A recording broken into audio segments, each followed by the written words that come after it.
Greetings, everyone. Dr. Brian Scott with you. Today is Monday, January the 15th, and it's a holiday, or it's a day off to honor Martin Luther King. I have that correct in the United States. We are busy recording with today for you. This is Insights to the End Times. We're looking at biblical scriptures as well as world events that point to the end of the age. Especially from the scriptures, they give us signs that show us where we are on God's timetable. And so we've been having quite a time studying. Last week, we were looking at Matthew chapter 24. Jesus was asked the question, when will show us some signs, or tell us about the signs that will precede your return to the earth, as well as the signs that point to the end of the age. And his answer, which is chapter 24. In verses 6 and 7, he refers to wars and rumors of wars, nation rising against nation, kingdom against kingdom. And we looked at a lot of those things last week in terms of the actual number of wars and kingdoms fighting kingdoms, nations fighting nations, and so on. This week, I want to look at some of the changes that have occurred in our thinking patterns and our values. I've called this ideological shifts in thinking.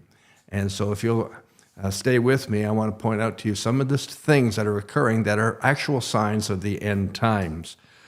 There was an article that appeared in our National Post newspaper here in Canada, which is a national paper. It appeared just after Christmas on Thursday, December the 28th. It was a front page article, and it was entitled, Campus activists spread anti-Semitism everywhere. I just wanted to read the paragraph to you that opened that article. Here's what it said. An open letter signed by more than 250 Canadian journalists called on the media to become even more biased against Israel than it already is. This provides insight into how a woke, progressive ideology that shuns debate and demands narratives conform to their rigid ideological worldview, even when that conflicts with reality, has escaped the confines of university campuses and has come to dominate government and civil society. That's a pretty heavy-duty statement, saying that in these days right now that we're living in early 2024, and since October of 2023, when Hamas, a terrorist group out of Gaza, invaded the southern part of Israel and killed somewhere in the vicinity of 1,200 to 1,400 individuals. Now, this has now spread to the university campuses in terms of rigid protests, and it's based on their anti-Semitism point of view. Here's what I wanted to share with you as it pertains to that. I was a university student for 7 years as I studied to obtain my honors business administration degree and my legal degree. And of course, during those 7 years, there were kids on campus who protested and held sit-ins and held stand-ins and didn't agree with the university administration. And they wrote articles in the university newspaper and so on and so forth.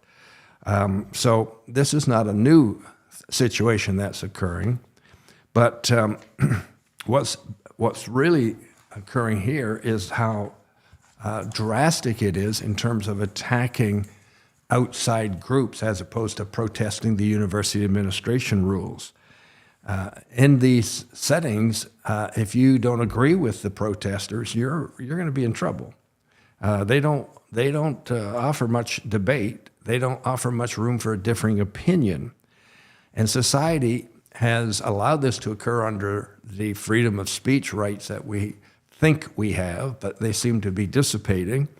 And certainly they're being skewed in favor of these new ideological ways of thought, the woke thinking process, the progressives, the elitists, the green people, the left-leaning people, and so on and so forth.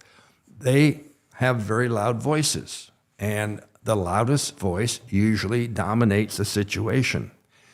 What we're really concerned with as a sign of the end times is the fact that that level of protest is usually young adults or 20 to 30-year-olds, maybe late teens being university students. But this kind of thinking is now into our public education system, into our elementary schools. And it's affecting our school boards, our municipal boards, our government officers, our elected representatives, and so on. And if this wasn't enough, they've also adopted the DIE setup, which refers to diversity, equity, and inclusiveness or inclusion. And that has having a profound impact on the way corporations operate, the way governments are operating, the educational system operates. So today it's not necessarily what you know or what you have achieved, it's whether or not you fall under the realm of diversity, equity, and inclusive. And so it's turning things upside down. In the book of 2 Timothy, the Apostle Paul wrote the pastor Timothy in Ephesus, or the Ephesian church. And he said to him in chapter 3, verse 1, in these last days, perilous times will come, very dangerous times will come. And he points out that the way people think is going to be really, really different than it's ever been in the past. And he concludes or comes close to the end verses by saying these people are going to get more evil and more evil as the days go on.